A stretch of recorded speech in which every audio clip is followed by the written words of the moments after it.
welcome to this week's Good Work Show. You're not excited. I wasn't even going to say that. You were going to do it. I wasn't even going to say it. Anywho, yes, we're glad. We are in the house for another show. That's right. We got people raising the roof back here and everything. It is a party. It's a party. It is.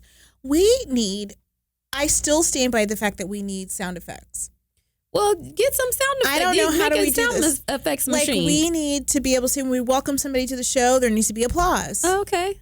This needs to happen. Well, Amazon will have everything. Amazon will hook you up. I don't know how the guys will feel about that. So, can we get a sound effects machine? No. No. Okay. Well, so they said no. They said no. Anyway, you can just make your own. Do like. You can just put it on your phone and then just play it when it's time. Okay. Can we do that? No. Okay. Well, so, audience, sorry. You don't get sound effects. Well, no puppies. That was your idea. I know. So now we're up to what? No puppies. Yeah. No sound effects. I don't think that the puppy thing is no baby otters. I just don't think you bring otters in out of the water. Yeah. They're mammals. They can go on the land for like a little bit of time, but they're mammals. Don't they breathe the air? I know, but how are we? What is? There could be a. But what are we doing with that? What's the show? As one does with the baby otter. I wouldn't know that. So finish that. I don't know.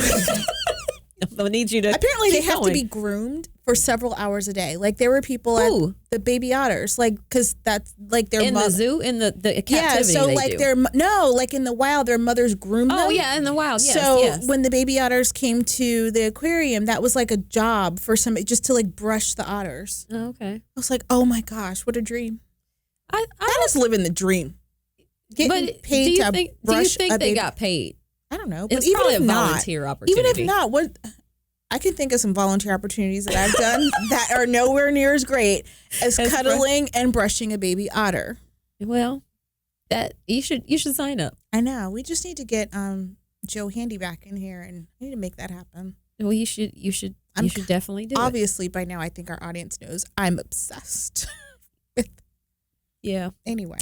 Well, when you do that wildlife show, just let me know so I can be prepared. I need a hat and a vest. Yeah, I might have a stand-in. It's not that I don't like animals. I just think that's we're not set up for that. Well, we no, can't not even here. Get a sound effects machine, and that's true. In a live animal. That's true. Well, that could be its own sound effects.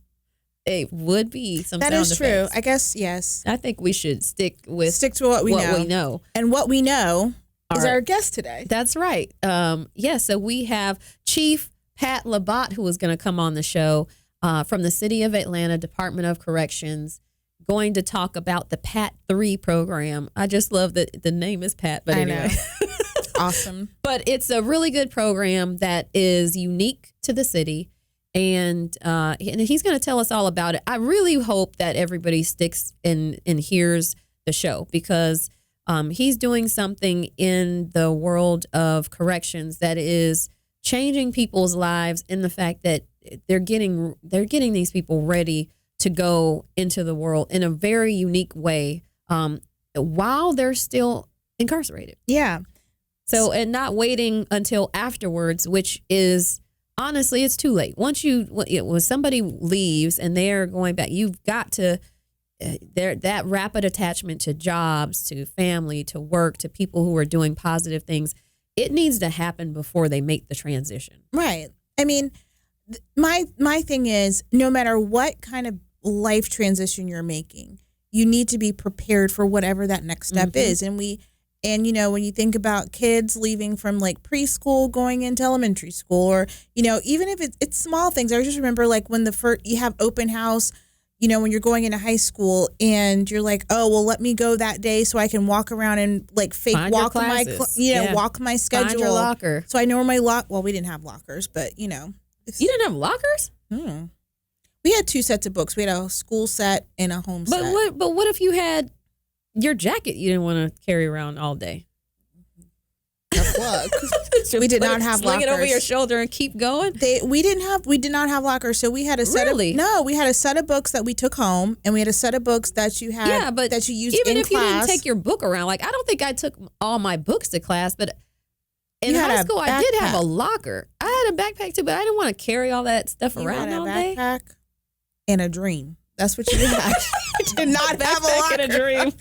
And you had a backpack and probably shoulder problems when you graduated. But no, we didn't have lockers. Mm-mm. Is that new? Well, you're not that. No, because I'm not new. So yeah, that's what I say. I wonder. But no, my daughter had a lock. Now, she never went to her locker. I don't even think she knew where her locker was in high school, because at this point now they don't, they didn't even use, they had everything kind of electronic. Yeah. And, so she didn't really use her locker, but they still had them though. No, we didn't. No. So there was no meet me at my locker. There was no sliding notes. There was no bully in the thing where they shove you in the locker and then you close it. No. And standing there no. What movie was that? That was on Juice. Yes. Slam the door and Tupac's right there. Yeah. That's a great meme. Anyway. Yeah. But no, there was none of that. So all of those things that you see in high school movies where it's he left a note at my locker. Oh, meet me at my locker. And somebody decorate my locker. So all those things that they sell at Target where you decorate your locker. The locker the locker mirrors and the mirror. Yes. No. You missed out. Sure did. I don't know that I ever had a locker anywhere. Not even in middle school. I bet you can't do a combination lock. That's where you learn that combination. No, so I can only because we had them at gym. So you had a gym locker. But other than that, we didn't have. And I'm trying to think, did we leave our stuff in our gym locker? We only had gym for one semester. So I think there were enough so that you could have a locker. But no, we didn't have just a generic. I feel bad for kids these days. If they don't have lockers, how are you going to know how to do a master lock? That is a skill set. It really is. That you got to clear it out. Do they still have those, or do they not are they not apps now? I don't know, but everybody should know how to do that, because at some point in your life, you're going to run into a combination lock with the dial. Right. Turn left, turn back to the right. And you got to line it up. And you got to turn it the right amount of times. You got to pass and then go and pass. And so you have to know that. What if you were somewhere and that was your only route of escape and I've never done this. That would be bad. That would be sad, because if you had the lock and the combination and didn't know how to put those That's what I'm saying.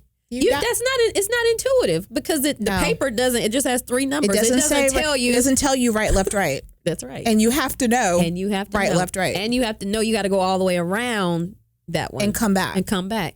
Well, no, we didn't have that. We had, like I said, we had gym lockers, and I had a bike lock, so I knew how to. So you knew how to use the lock. I knew how to use a lock, but we didn't have lockers in order to store. I don't know why. It must have been a safety concern or something. Maybe. This was many years ago. Not that many. But I had lockers, so that doesn't really equal out. I don't know. I should ask my dad. Yeah, there was something to that. Daddy, why didn't schools have lockers? I don't even know if my sister had lockers, because we went to the same school, but she was ahead of me. I don't know if she had lockers. I feel like there wasn't enough.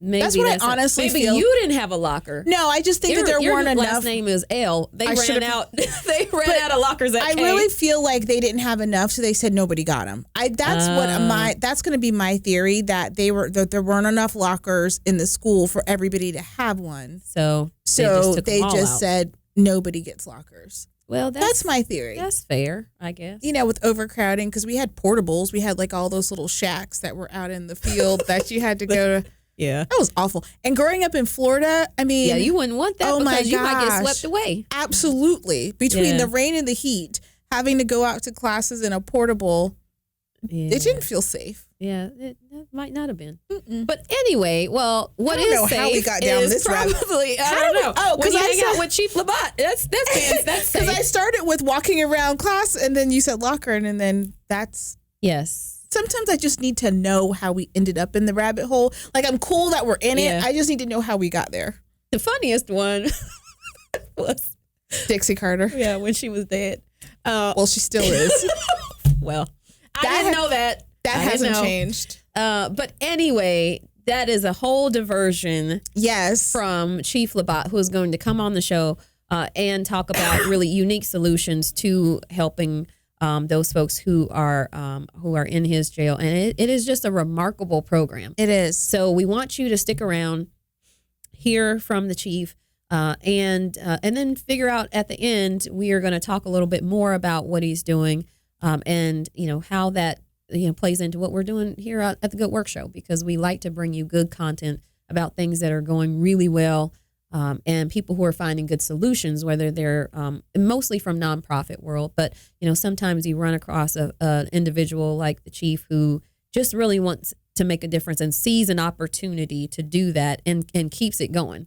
A lot of people see opportunities to do things, and for one reason or another, they're scared. They don't think they could do it. They don't have the right resources. And so they never come up with those solutions, and those problems don't ever get addressed. Yeah. And so anyway, I'm glad he's taking a step. Yeah, absolutely. We love when we get people who are the founders or the person who has the idea, because it's always good to hear from them on what made them take that step. There's a lot of people that, like you said, has great ideas and doesn't do anything with them. So it's always good, and I feel like it's inspirational to hear from people who said, not only did I just identify a problem in my community, but I created a solution, and then I kind of stepped out on faith to bring that solution to the community and hope that it takes hold and I can actually make a difference for some folks. So super excited to talk to him. I think it'll be fun. There are listeners of the show. Yes. Yeah. So, and that's always good when we have listeners, because when we talked about, when you went back and said, the Dixie Carter thing, only if you knew what that show was about, you'd know why it was funny. Maybe we should bring that back. We really should. That was hilarious. I literally laughed myself out of the chair. Like that was before we had video. And so you couldn't see it, but it was pretty good. Yeah, it was funny. Anyway, we'll be back with Chief Labat after the break. You're listening to The Good Work Show. To learn more about the show and how your company can tell their story, like us on Facebook and follow us on Twitter @Good Work Show.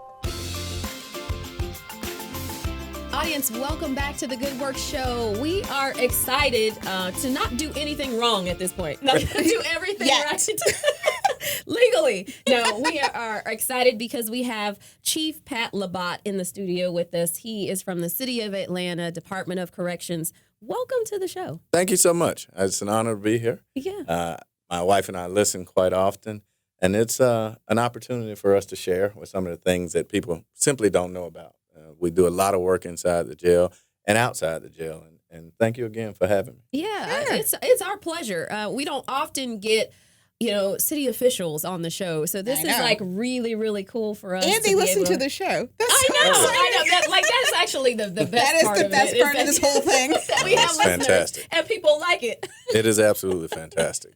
We want to share. So Chief, tell us a little bit about your background, because I think a lot of people probably know who you are, but they may not know your background and kind of what your backstory is. And I think for a lot of people who meet people in positions of authority, for the city, they think, oh, this is what they are doing in their role, but they don't think back, like, who is this person? So tell us a little about yourself. And that's a fair question. Yeah. So I'm born and raised right here in Atlanta, Georgia, from Frederick Douglass High School to Clark Atlanta University. Okay. I actually started working at the jail 11 at night to 7 in the morning and going to school at Clark during the daytime. Wow. And then I walked my way on the tennis team. I figured out that academic scholarship was might be in trouble. So I might need to figure out a way to subsidize that. And so I walked on the tennis team and, again, work. Every time I got ready to leave the jail, I'd either get promoted or another opportunity would come along. And then life has a way of putting you where you need to be. And that's where I am. So nearing 30 years. As a matter of fact, December 15th specifically, it'll be 30 years. And you all should come to my retirement. Yeah, that would be fun. Now tell me, is it at the jail? Yeah. No, not at the jail. That would be so interesting. First question. No, good Lord willing, it'll be at City Hall in the atrium, December 4th. All right. 6 o'clock. We'll be there. That sounds like a fun party. And I know the city's probably going to, after 30 years, what are they going to do without Chief Labat? No, we can work some things out. Okay, right? okay. There are some next steps, but that's what that's not what this is about, and we can certainly have that conversation later. Yeah, Cool. Yeah. All right. So talk to us. So what this conversation is about, you guys reached out because you're listeners to the show. Yay. To tell us about the PAT 3 Mm-hmm. program. So tell us, what does it stand for, and what is it, and what's the mission? So it's preparing adult offenders through transition and therapy. Okay. So sitting around the conference room table a couple of years ago, the thought process was, why can't we engage with the State Department of Corrections in a program, a creative program, where detainees, or in their case, we call them participants, would come over, nonviolent detainees, would come over and actually be employed by the city. Something that's never been done in the country. And so while everybody was telling us what we couldn't do, we became a certified transitional center. And then we partnered with the state and the Urban League of Greater Atlanta. So if the individual's coming, they have to have between 12 and 18 months left on their sentence. Mm-hmm. And the difference is, while everyone else goes home at the end of the day, they come back to the jail. And so we partnered with Commissioner Powell over Watershed. Mm-hmm. She's the commissioner there, and presented this program and said, listen, we know you need help on work crews, whether they're fixing fire hydrants or whether they're pipe fitters, or how do you learn? We can train individuals.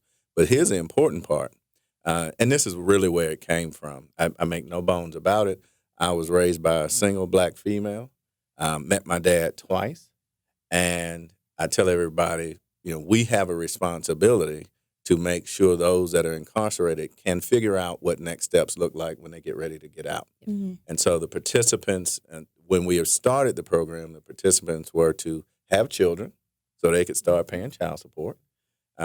But it has grown just exponentially. So everywhere from Arizona to Boston to D.C. to Richmond, Virginia, people have come and talked and want to have a conversation about this program. The program itself allows an individual, while incarcerated, to become a city employee. Hmm. So they get paid every Friday like I get paid. Mm-hmm. And with Mayor Bottom's initiative to make sure everyone is paid above minimum wage, $14 an hour, last year, $15 this year, and $16 next year, the detainees actually make that. And so instead of leaving with $25 in a bus ticket, we've had individuals leave with $20,000. Wow. We've had individuals graduate from the program. One gentleman has 5 children, Mm-hmm. so we helped him get a 6-bedroom house. Fantastic. Our hope is that you leave on Saturday, you go to church on Sunday, and back to work on Monday. Tell people all the time, this program allows people to work on their retirement and their career while incarcerated. And there's no other like it in the country. Wow. That's remarkable. I mean, really. This is, So this goes back to conversations that I think are just now being had that, quite honestly, cities and communities should have had a long time ago, where when people are exiting, the criminal justice system, what else? Where's that gap? You have to. And there are programs. I mean, we have some programs at Goodwill where we're helping people who are returning citizens, but there's got to be a little bit more. Like, what is it? And this, to me, is an awesome opportunity to say that I'm a City of Atlanta employee, not just I'm working somewhere, but Right. that carries a lot of weight when you can say, hey, I'm working for the City of Atlanta, and when I get and as soon as the next day, when I get out, I can come to work and have somewhere to go, and it's a really good job. And here's the unintended consequences. And let me tell you, to hear you say that, right, Mm-hmm. it gives me goosebumps every time I hear it, right? Because people have told us we couldn't make this happen. Mm-hmm. And the unintended consequences, these gentlemen get up every day at 6 a.m. They're at work before most of their coworkers.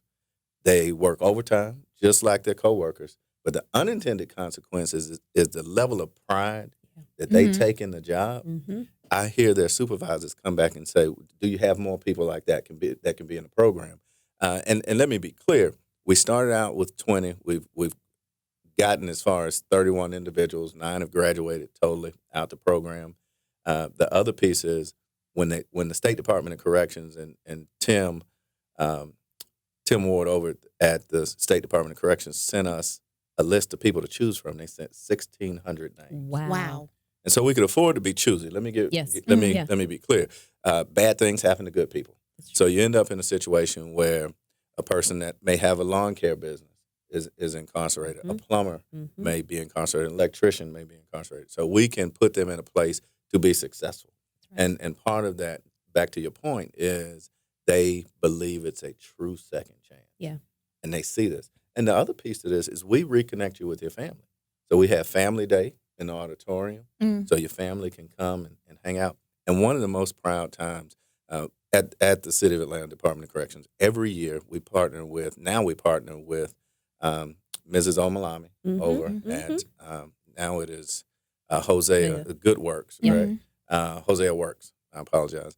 And so we feed a couple hundred families at Christmas, and we also provide toys. Wow. Well, this group of men decided they wanted to adopt 2 families. Wow. And so they adopted military veterans, and the families came, got bicycles, toys. I mean, they paid for it out of their own pocket. That's awesome. So this is that piece of giving back before they even leave incarceration. Wow.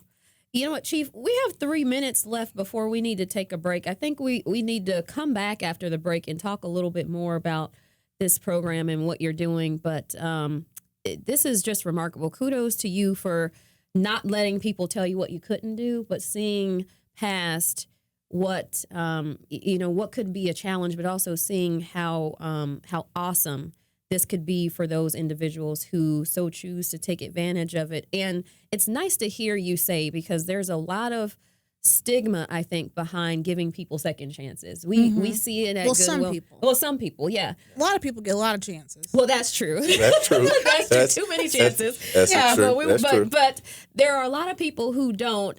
Whether you're a person with a disability or whether you're a person with it's something on your background, and people just think that you can't, and then it gets internalized. And then that's where you get the recidivism and people who are just I'm only going to be. But you've broken that. That is truly remarkable. And it's just a start, right? Yeah. We realize that in the State Department of Corrections will tell you 85 to 90% of the individuals in the state incarceration programs, whether they be on probation or not, come from the metro area. And so why not take a chance? We can be choosy, right? Why not take a chance and give individuals? We've had a few people we've had to send back. Let me be perfectly clear. But for every person we send back, there are 2 people waiting to come. And so we really are in the business of changing lives. Yeah, that's awesome. So we're going to take a break, like I said.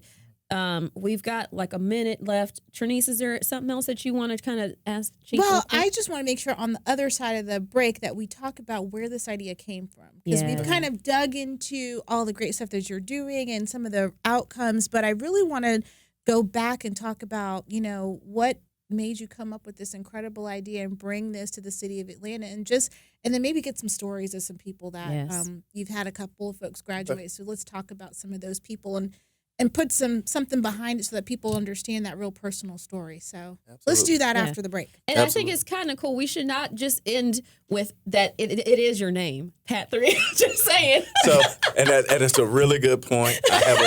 You named it after yourself. No, I didn't. I have a really great team. Let me be clear. The program is led by Major Natasha Johnson, and she and her team stepped in and said, "Listen, we think this is a great opportunity." And so, I applaud my people for being creative. Okay. All right. Well, audience, we're going to take a break. We're going to come back with Chief Labat, talk a little bit more about the PAT 3 program, and get a little more insight about some of the people that they've helped. You're listening to The Good Work Show. To learn more about the show and how your company can tell their story, like us on Facebook and follow us on Twitter @GoodWorkShow.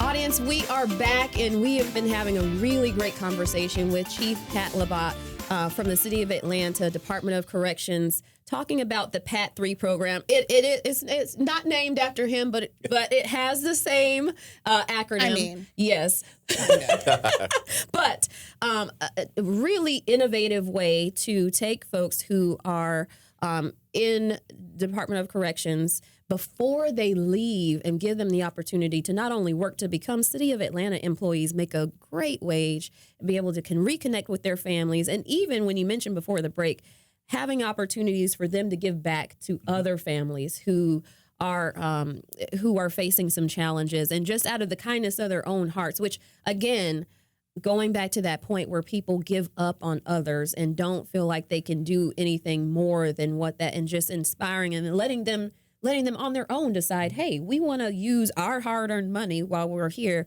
to support somebody else and support their children. So that is that's fantastic. It really is. And we've talked to some folks, and it just kind of cuts across the board, because we've had other organizations here that deal with the homeless community. That's right. And talked about how, one, giving people kind of a structured opportunity, and then also giving them an opportunity to make that second chance for themselves, go to work, earn a wage, feel like they're contributing, and the opportunity to give back. Yeah. Just is so helpful to, I mean, we all do it as working people and, whatever else. So why not give other folks that same kind of chance? So yeah, I'm excited. And this is that blend, right? Mhm. This is an opportunity. And we were talking during the break about literally how we got started. Mm-hmm. And we literally were sitting around cabinet meeting and with the mayor, and there were a bunch of ideas, but you hear people talk about the inability to fill vacancies. Yep. And the inability to actually have skilled people remain with the city. Because what happens is, you see, and we say often that the national bird for Atlanta now is not the phoenix, it's the crane. Right? Uh-huh. Yes. And so you see the cranes all over the place. But what the big companies do is they come and cherry pick the good employees. And so you have work crews, and we've partnered with DPW as well, Department of Public Works, to put people on the back of garbage trucks, to fill potholes, those kinds of things. And so where these vacancies continue to occur in the city, we thought, well, we have for lack of a better word, we got a captive audience. That's right. Right? We got people that want to go to work, want to have an opportunity. And that's where we started the program, literally, from the mayor's cabinet room to our conference room, and really having a good opportunity to prove people wrong. And again, it's just a wonderful opportunity. It's great. So, Chief, what were you seeing? What was going on when you said, I got to do something? I need to figure this out. What, did you run into an individual? Was it something that just kind of came to you one day? I mean, how did all of this come together? And it's a great question. So one of the things that we focus on, especially in our early years of me being chief, and let me be clear, I've been chief since October 7, 2010. Nobody's counting, right? So going on 10 years. And you would always, before you become chief, you'd always say, well, if I was a chief, I would. Right. Right? Yep. Or if I was in charge, I would. And one of the things we focused on was services beyond the walls of the jail. So let me be clear now. We go out in the community. We feed seniors twice, 200 seniors twice a week. Certain events, we actually will have a barbecue for seniors, or our most seasoned citizens. We literally, we do graffiti removal, trash removal, et cetera. So again, our focus was, how do we add value as a city department back to the citizens of Atlanta? And part of that was, how do we, and to be honest, right, some individuals would come over from the state on a work program because they have enough individuals incarcerated, and then we say, well, why can't we pay these folks? Why can't we? They're doing things to improve our community. Why can't we pay them? And so then the next step was to employ them, pay them, and let me be clear, I left a couple pieces out. At a certain point in the program, 3 months into the program, they actually start paying rent. Wow. Right, it's nominal, right? Yeah. Let me be clear, it's nominal. And then the state also reimburses the city at the rate of $20 a day per inmate, so per participant. I'm sorry. So that was the energy behind how do we make this happen, and it just grew from there. Yeah. Well, that also gets people accustomed to certain things, right? Yes. So you go to work, but then you have expenses, and you're used to paying a Absolutely. bill, That's that right. kind of stuff. It creates those real life scenarios for people that you might have forgotten about or have Exactly. not been accustomed to, and kind of, again, creating a structure. And part of that now, the state does a really good job with diagnostics of individuals that are in their custody. And so part of that is us understanding the individual plan for that person. So if they need anger management, Mm-hmm. If they need social services, if they need alcohol programmatic changes, opportunities, we make that happen as well. But then we partner with Nancy Flake Johnson over at the Urban League of Greater Atlanta, and her team. They actually give and teach soft skills. Right, some people may not. We've had individuals in there, been in there 5 to 10 years, and couldn't tell you how to work a telephone. Yeah. Right. We do business classes as well. But we don't limit it, and let me be clear because I don't want people to get angry with me. We don't limit our business classes, for instance, to just the participants. Right. So if you've been employed with the City of Atlanta Department of Corrections since October 7, 2010, and I became chief, our officers we bring on or officers we bring back, we have a responsibility to have a financial conversation with them. Plan retirement, turn around and really talk about credit. That's something that we, as younger officers, we don't talk about ahead of time, and we end up in debt, et cetera. So we offer some of the same opportunities to the people that are there as well, working and have to be a part of this. Because the truth of the matter is, between overtime and several other weekend opportunities and even participating in holiday opportunities, sometimes our participants make a great deal of money. Yeah. Yeah. Oh, I'm sure they do. I'm sure they do. It's a great opportunity. So you've talked a lot about the program, and I think we've sort of hit on this already, but it sets you apart from other reentry type programs where because there's so many different nuances to what you're doing, and even down to offering the business classes. I mean, you are setting these people up because you mentioned you're picking people and you have the opportunity to cherry pick them, but they might already have skills. So if they are already been a plumber or they've been an apprentice and a plumber, you can actually help them with the business classes, maybe once they get out, to be a business owner. I mean, that takes it to a whole nother level when you can fuse all of those things together. And then look at the success story. What come after that is somebody who, was incarcerated, got out, got the training, and then was able to hire other people. Wow, wouldn't that be amazing? I mean, it's absolutely fantastic. And here's the thing that, and I make no bones, this is what helps us be more successful day over day. And that is the fact that we take an opportunity to listen to the participants. So a lot of them come from transitional centers across the state. And I'll give you a prime example. And I've never heard of this. You could tell me in my 30 years of running a jail facility that the participants in the program actually are allowed to bring cell phones into the building. And so I'm sitting here thinking, no way, no how, that's not going to happen, et cetera. Now, and let me be clear, there are security parameters around that. I'm sure. Right?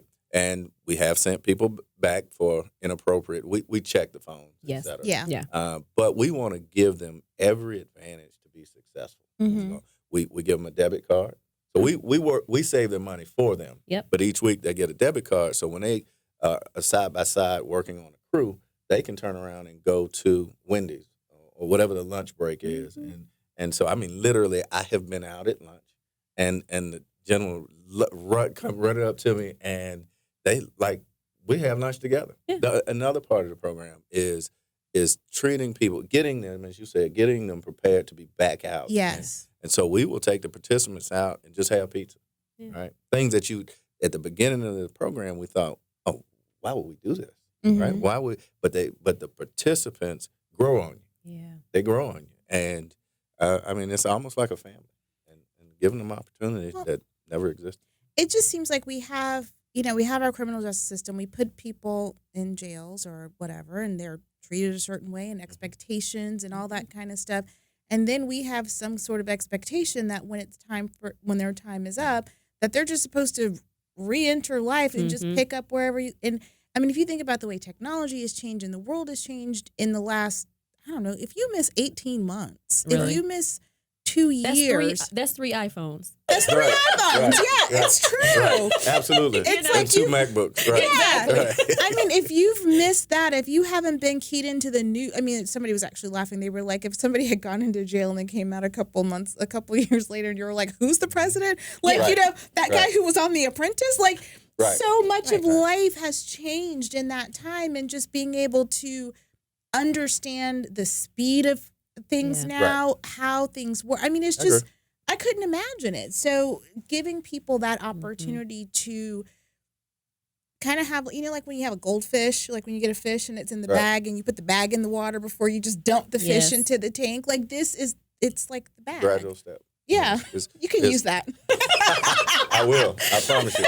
I'll give you credit the first time. Goldfish in the bag. After that, it's mine. I promise you. That's fine. This is a space that goes beyond, and I'm very proud of the mayor and banning the box, right? Mm-hmm. And the city council stepped in when we started doing the first part of applications and banning the box from that perspective.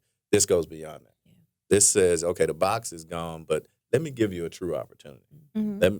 Let us now. If you and they understand it to the point that if they are not successful, it is on them. Right. It is on them. But let us help you bridge the gap, as you were talking about earlier, and reacclimate and become a really positive part of our new city and making that happen. Wow. Well, this, we could probably talk for a whole nother segment on it. We've run out of time, Chief, but we are going to look for big things from this program. I'm so excited about the fact that you said you've been talking to other cities and other municipalities about how we recreate this, because this could be totally transformational for our corrections and across the country. Absolutely. So kudos to you. I appreciate it. And if I may, really quickly, we are literally looking to expand it. Mm-hmm. So we're working with the Department of Corrections to try and get women involved, right? And really take this. All right. Well, you've heard it right here on The Good Work Show. Thank you so much, Chief, for stopping by. Thank you. I appreciate it. You're listening to The Good Work Show. To learn more about the show and how your company can tell their story, like us on Facebook and follow us on Twitter @GoodWorkShow. Welcome back to The Good Work Show, everybody. We had a great conversation. I can't even talk. A conversation. It was. It was a conversation. It was with Chief Labatt. We conversed. I know. And that PAT 3 program, I'm still stunned. I'm still stunned in a good way, though, because there's so many good things that are coming out of that. And it's so replicable. I mean, there's a lot of programs where they are community-based, and we need those. We absolutely have to have them. They're tailored for one community or another. But this one, you could lift that and take it anywhere. Right. And that is the thing. And how many communities, because, they're partnering here with the watershed district. In my past life, when I dealt with flood industry. Why did you have to say in my past life? In my past life. It was like a narration change. Well, it was. It was like, and the narrator said. Yeah. But no, there obviously is a watershed district in every single community in this nation. So if you have this, you've got the blueprint. Mm-hmm. So how can you just take it and tweak it and make it work? And maybe in another district, it's not the watershed. Maybe it's something else. But still, every city has a city government, and they need people to do stuff. Yeah. So and he's partnering with lots of different departments in there. And I think that's unique, is that you're giving people opportunities to work in the city when there's so many jobs. There's so many jobs that work in the city. You just don't think about it every day. But there are so many opportunities, and they're good jobs. Yeah. And it just sets people up for success. I mean, one of the things that I always say is I feel like in so many instances, we set people up for failure. Mm-hmm. We set you up to not be able to do the next best thing, even if it's just a matter of when people graduate from college, are you prepared to go into the next part of your life? Or are we setting you up for failure and not teaching people the skills that they need to take the next step in their life? And I feel like this is the same thing. You have people who have gone into the corrections facility for whatever reason. Yep. But now they're ready to come out, because that's supposed to be how this works, right? Yes. Like, you do something, you have a punishment. Rehabilitation, right? Right. You have a punishment. That's the word. And theoretically, you are rehabilitated so that hopefully you don't do the same thing again to get you back. Because honestly, we don't want people to be committing crimes. Right. It seems so logical. It does seem. It does seem so. Doesn't it seem logical? 1 + 1 should equal 2 in most cases. And we don't do enough to give people. it feels like everything has to be a lifetime punishment. I've actually gotten into this argument with somebody before. Like, even when celebrities do something and they apologize, and then they're like, oh, we have to cancel the whole person. It's like, wait a minute. Yeah. Like this whole cancellation culture that we have now where like if you do something and you apologize or you demonstrate that you are doing something differently, that there seems to be zero space for second chances. And to let people say, okay, I did that. I know better. Now let me move forward. It's like there's always something pulling you back, whether it's not being able to get a job because you have a background, not being able to get housing because you have a background. You know, how can people demonstrate and make themselves you better? Can't even vote. I mean, you can't vote. That doesn't even make sense to me. I don't even get the fact about that is you're just trying to be a productive citizen at that point. Right. I don't think criminals are just lining up to vote. I mean, like that's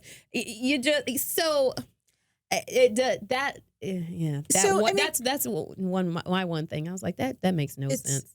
I mean, there are a lot of things, but that truly you can tell. It's ridiculous. But there's reasons. Yes, absolutely. And they have nothing to do with real reasons. They're just reasons. So going back to we won't go down that rabbit hole. Good work show. Yes. Yeah. But why not give people a chance so that if you're worried about, my thing is, if you are a person who's quote unquote tough on crime, worried about crime, safer communities, wouldn't the idea be, let's have fewer people who are put into a position where the only way that they can move forward is to move backwards. Exactly. Like logic would say that, giving people an opportunity. So I know there's going to be folks that are like, well, why do they get a job? Well, you would rather them be working. Let's just be honest. One would think. Let's just be honest. And as the chief talked about, there are so many job openings. And that's one of the things that we do. We talk about goodwill and we work with people to find jobs. A lot of the folks that we're working with do have barriers to employment. So it's harder for them to find employment, and we work with them for a variety of reasons. But there's but one of the things that we know as goodwill is that when the economy's better, when things are a certain way, sometimes it's harder for us to do our work because there are jobs. So, there's openings, there's availability, and, those things were going unfulfilled. Work in the city where we all live, not you, but, me. I live in a city. In a city. So technically this program could be lifted and taken into all of those cities, which is where I hope that anybody who is listening, because as the chief said, there have been folks who have come from all over the country to see what they're doing in the city of Atlanta and to figure out how they might be able to replicate that.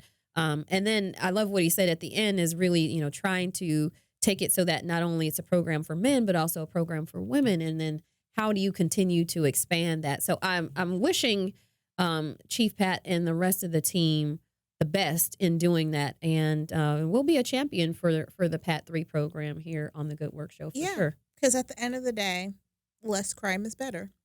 That is true. That is true. I mean, that could be the tagline. That's 2 good ones I've had today, though. The goldfish analogy. Yeah.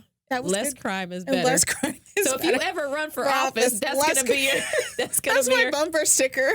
Less crime is better. Less crime is better. I mean, who's going to argue with that? Right. Who's disagreeing with that? That's who's going to say, I don't think that's a good idea? Yeah. Other than people that, run for-profit jails. Those might be the only people. That's true. And criminals. You have the whole underworld, That is true. Yeah. So I don't want to make them angry, though. Well, you should. But they're not going to raise their hand and say, I disagree with you. Right, that's true. So is true. You'll be safe with that. They might be because honestly, I guess if you it's a crime regardless. If you don't get caught. That's true. So they might think less crime is better. It's debatable. Because is it crime unless you get is crime, right? Crime is crime. We should ask the chief. I think it's a tree in the woods. It's the same thing as if you lie and don't get caught. It's still a lie. Right. Somebody knows. If only you know. Jesus. You and Jesus. He knows all the time. That's true. And I know. Yeah. I know. Oh, you know that you lied. You know that you lied. Yeah, absolutely. Everybody knows that you lied. Well, no, that they lied. Everybody knows that you lied. No, I'm just I'm sticking to my I'm telling you, that's one thing that's not worth it. what, jail? Lying. Oh, That either. Yeah, Either one. Yeah. But yeah, that's not worth it. No. Anywho, so that was awesome. And hopefully we can figure out a way to get connected with, this is why we love doing the show. Because we bring people on. And then after, when we were done, when you guys saw talking with Chief Labatt, because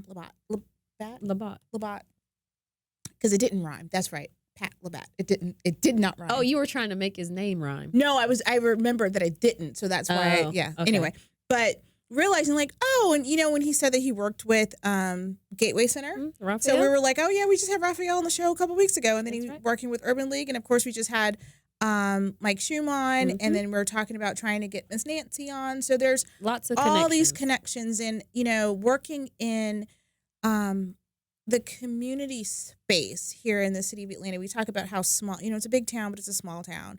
And you just start bumping into the same people. So then you realize, these two are already working together and these two are working together. Now, how can all four of us work together to do something really incredible? So I just want to say before we leave the show, we need to give a big shout out to Chief Labatt's wife. Oh my gosh. She was like, you didn't meet her audience. Too bad. She's see the best. You'll see her on our social. She's gonna be our friend on the Good Work Show. And she so now because of her I will have purple AirPods. Just saying. I don't because before the day ends. Before the day ends, I'm gonna have those. They will be on your way to your house. Yeah, that's right. Yeah. I'm surprised that you have not broken out your Amazon app yet. We didn't have time. So okay.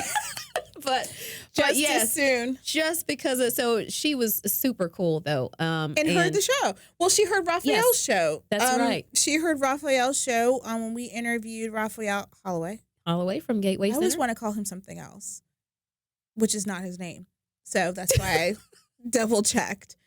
She heard Raphael on Gateway Center. Was like, wait a minute, why are we on the show? Yes, and made it happen. So yeah, I will tell you, like, shout out to people who hear something, say I'm going to do it and get it done. And she seems like a get it done type of person. So Chief, you got a good one. I'm just saying. Yes.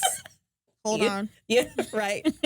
But it's been a really good show. I hope that we brought you something that you probably didn't know that was going on in the city of Atlanta. And that's what we like to use this show for, to bring nonprofits that you might know about, like Gateway Center or some of the others, United Way, Urban League. You probably heard of them, but maybe you don't know exactly what they do. Maybe you don't even know exactly what Goodwill does.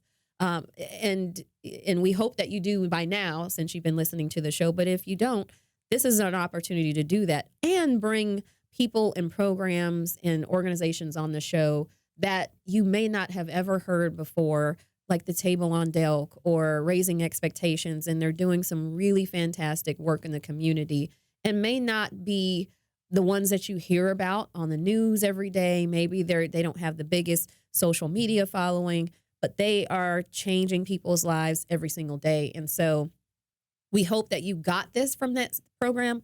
We're going to continue to use this platform just for that. That's why we are the Good Work Show. We only talk about good things and try to stay out of politics when we can. Yeah. Unless it comes. And not get down rabbit holes. Sometimes it just. I know it's a natural progression, but it is. But this is space. It's a non-partisan-ish show.